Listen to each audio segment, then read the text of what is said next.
ಎಲ್ರಿಗೂ ನಮಸ್ಕಾರ.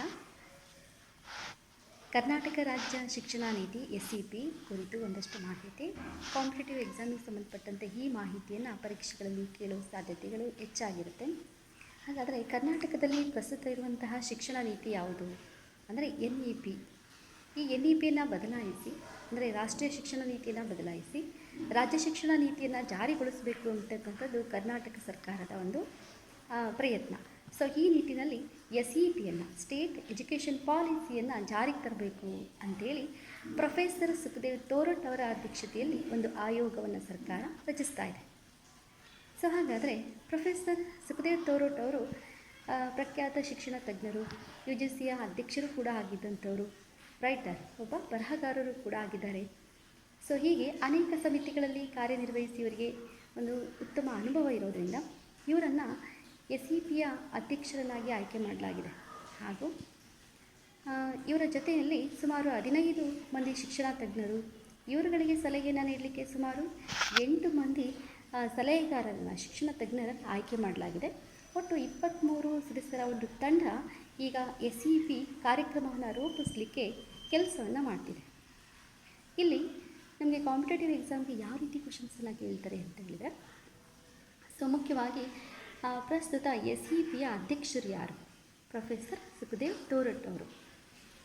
ಇದರ ಜೊತೆಯಲ್ಲಿ ಈಗ ಇರತಕ್ಕಂತಹ ಗೊಂದಲ ಹಾಗೂ ಕರ್ನಾಟಕ ಶಿಕ್ಷಣ ನೀತಿಯನ್ನು ಬದಲಾಯಿಸಬೇಕು ಎಂಬತಕ್ಕಂಥ ನಿಟ್ಟಿನಲ್ಲಿ ಈ ಒಂದು ಉತ್ತಮವಾಗಿರ್ತಕ್ಕಂತಹ ಪ್ರಯೋಗವನ್ನು ಸರ್ಕಾರ ಮಾಡ್ತಾ ಇದೆ. ಸೊ ರಾಜ್ಯ ಶಿಕ್ಷಣ ನೀತಿ ಆಯೋಗದ ಕಾರ್ಯಗಳೇನು?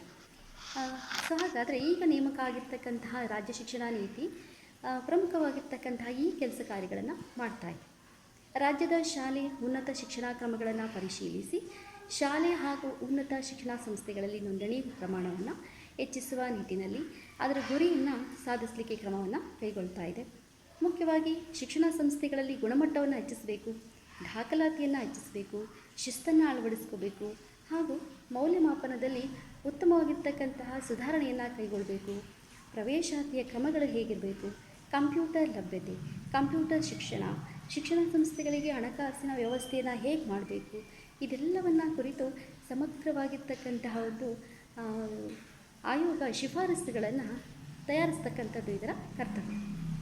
ಸೊ ಒಟ್ಟಾರೆಯಾಗಿ ರಾಜ್ಯದ ಶಿಕ್ಷಣ ನೀತಿಯನ್ನು ಒಂದು ಪರಿಣಾಮಕಾರಿಯಾಗಿರ್ತಕ್ಕಂತಹ ಅನುಷ್ಠಾನ ಮಾಡುವ ನಿಟ್ಟಿನಲ್ಲಿ ಇದು ಅನೇಕ ಸಲಹೆಗಳನ್ನು ನೀಡಬೇಕಾಗತ್ತೆ.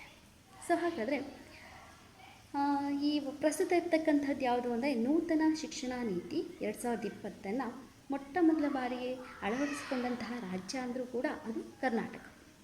ಸೊ ಹಾಗಾದರೆ ಕರ್ನಾಟಕದಲ್ಲಿ ಯಾವ ಒಂದು ಯೂನಿವರ್ಸಿಟಿ ಇದನ್ನು ಅಳವಡಿಸ್ಕೊಂಡಿದೆ ಅಂತ ಹೇಳಿದರೆ, ಕರ್ನಾಟಕದಲ್ಲಿ ಕರ್ನಾಟಕ ರಾಜ್ಯ ವಿಶ್ವವಿದ್ಯಾನಿಲಯ ಧಾರವಾಡ, ಈ ಒಂದು ಯೂನಿವರ್ಸಿಟಿ ಮೊಟ್ಟ ಮೊದಲ ಬಾರಿಗೆ NEPಯನ್ನು ಅಳವಡಿಸಿಕೊಂಡಂತಹ ಒಂದು ಯೂನಿವರ್ಸಿಟಿ.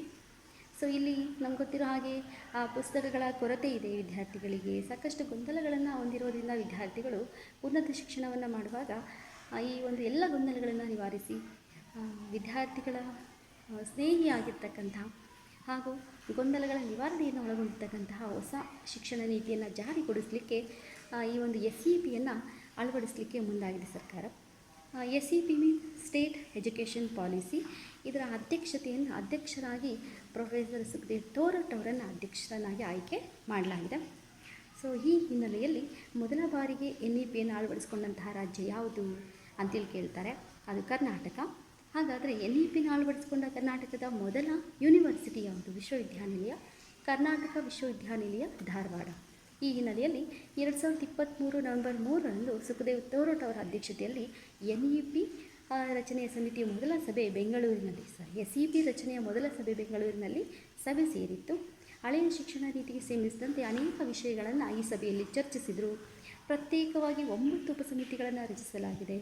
ಈ ಎಲ್ಲ ಸಮಿತಿಗಳು ಕರ್ನಾಟಕದಲ್ಲಿ ಉನ್ನತ ಶಿಕ್ಷಣ ಸಮಿತಿ, ಉನ್ನತ ಶಿಕ್ಷಣದ ಒಂದು ರಚನೆ ಹೇಗಿರಬೇಕು ಹಾಗೂ ಅವುಗಳ ರೂಪುರೇಷೆಯನ್ನು ಸಿದ್ಧಪಡಿಸುವಂತಹ ಕೆಲಸವನ್ನು ಮಾಡ್ತಾಯಿದೆ.